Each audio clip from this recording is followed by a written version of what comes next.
My name's Nessa. I'm an artist and musician, but sometimes I get really curious about something and go on a deep dive, and I figured I would share it with you. So, a few years ago, I was teaching art, and as a way to rouse rabble and be contrarian, I gave students the assignment to make a copy of an artwork that they didn't like. Because as an art teacher, you hear all the time, I don't get blank type of artwork, or I could do that. And so I thought, okay, well, do it. When students realize what it's like to make said art, their opinion may or may not change. And when I can, I do the assignment. So I chose Portrait of Jeanne Hébuterne by Amedeo Modigliani. He's considered a seminal modern artist, but I find his work kind of ugly. I didn't know much about the artwork when I chose it. It was just on Google Arts and Culture, which is where I directed my students to find their choice artworks. But as I traced out the oblong face, the close-set eyes, I wondered, who is this woman? So a quick Google turned up Jeanne Hébuterne. This woman looks pretty different from the portrait. Jeanne Hébuterne was Modigliani's lover and the mother of his child. They met when she was 18 years old and he was 33. But after Modigliani died of tubercular meningitis, she died by suicide. This struck an odd note with me. She was only 21 when she died.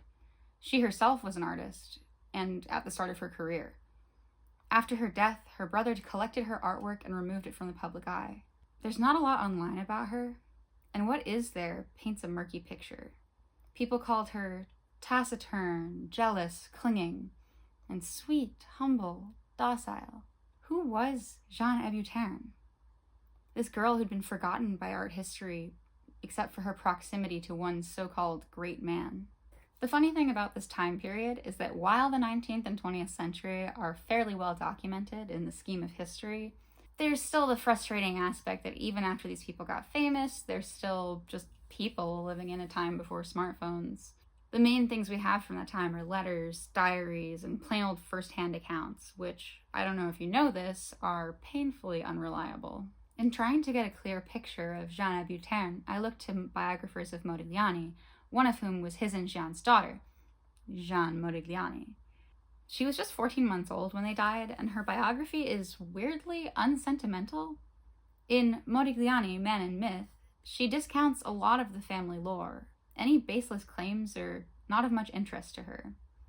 More than being their daughter, she's an art historian. She almost completely forgoes acknowledgement of her feelings about the subject, which is funny considering a book with a little more of her perspective would have been a bit more interesting to me at least. Descriptions of Modigliani vary quite a bit, but he's consistently the picture of the brooding artist, the enfant terrible so common in the Paris art scene. He was an alcoholic who would burst into rages with his bohemian friends. Some say he was a total gentleman when sober, just kind of moody, but anytime I found a quote from him, he sounded like kind of an asshole. Jeanne Modigliani presents a first-hand account from Anders Osterlund, a patron of the arts, and the time he took Modigliani to see their impressionist Renoir, and this is how it went. Renoir told Osterlund and Modigliani to go up the hill to his second studio and look at the two marvelous nudes, the last that the great artist ever did. Modigliani looked at them, said nothing, and refused to go back to the room where Renoir was sitting. Osterlund urged him, "Even if you don't like them, he is old. He may be dead by tomorrow." Modigliani gave in, went back to the old painter, and sat down in a corner. "Did you see my nudes?" asked Renoir. "Yes," said Modigliani. Timidly and at length, Renoir described how hard he had worked on them and with what affection he had caressed those lovely buttocks. Silence. "But that rose color, the rose of those buttocks, did you see it? I caressed that bit of painting for days and days." "I don't like buttocks," snorted Modigliani and went out, slamming the door. He was totally sober in this one, by the way. Osterlund made him promise not to drink. And okay, Renoir sounds like a bit of a weirdo too, but he is a celebrated painter. I guess Modigliani's celebrated too. Others say Modigliani was charming. Maybe it helps that he was considered kind of a looker.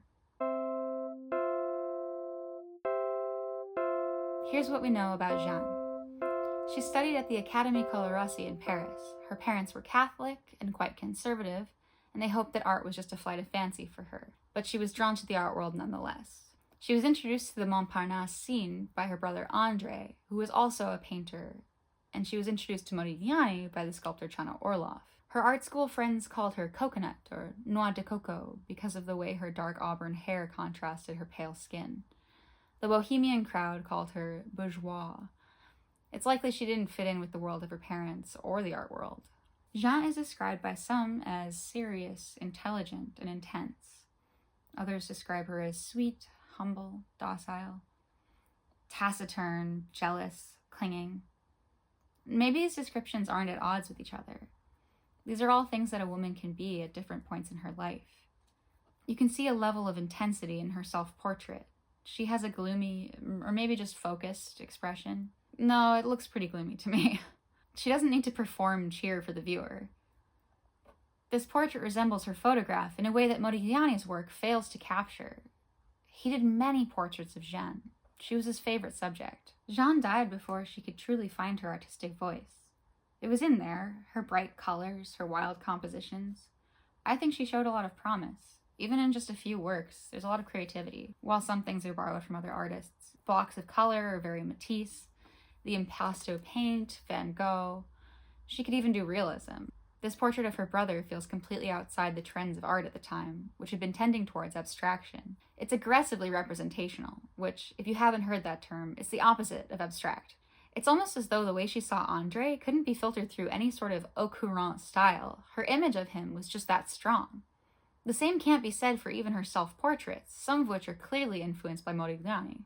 Jeanne also completed nudes, which I can't find online, but Linda Lappin describes them as provocative.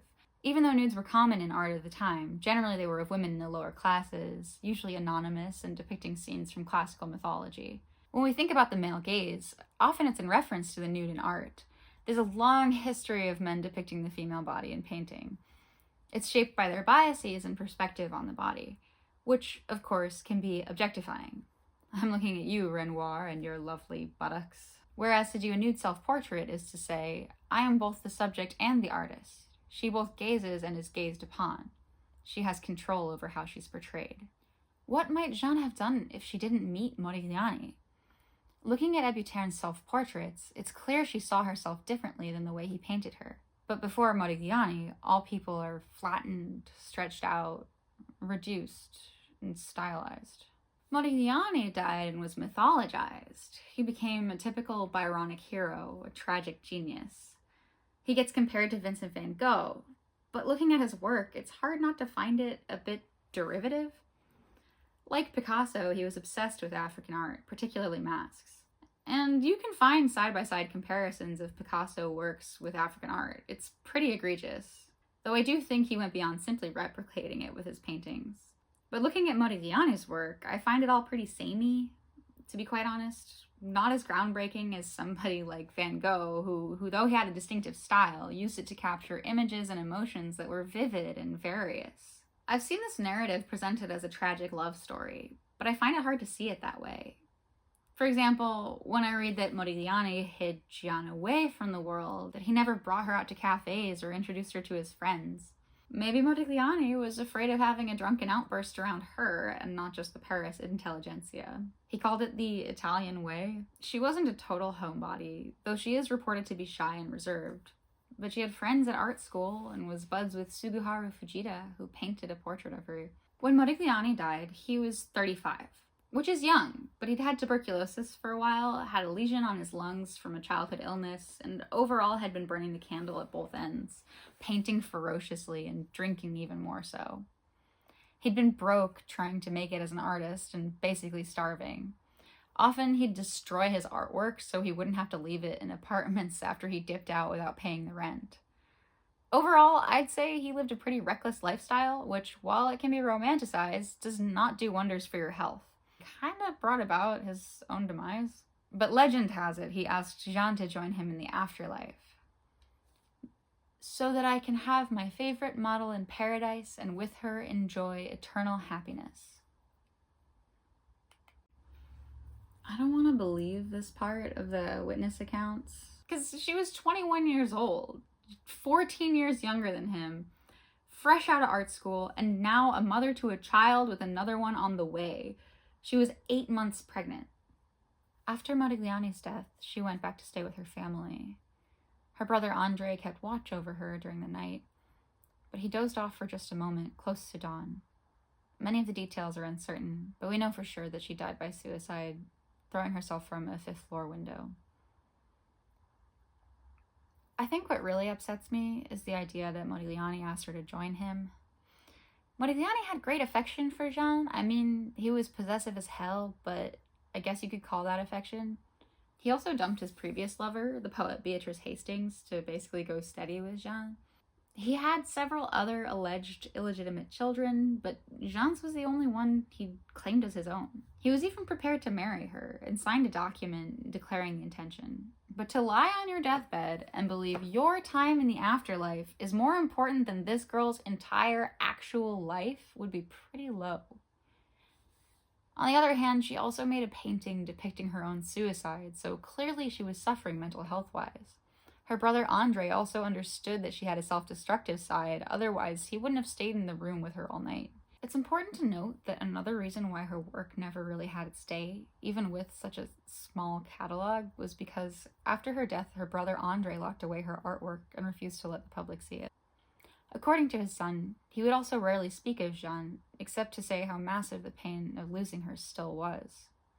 It's hard not to sympathize with that, even though it meant she wouldn't have had a chance at even the smallest artistic acknowledgement.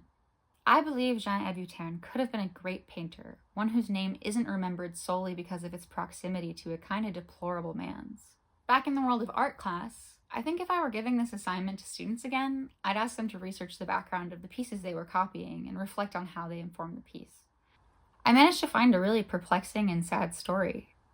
Knowing the background of the piece doesn't make me like it more per se, but it gave me a chance to find one of art history's most neglected painters.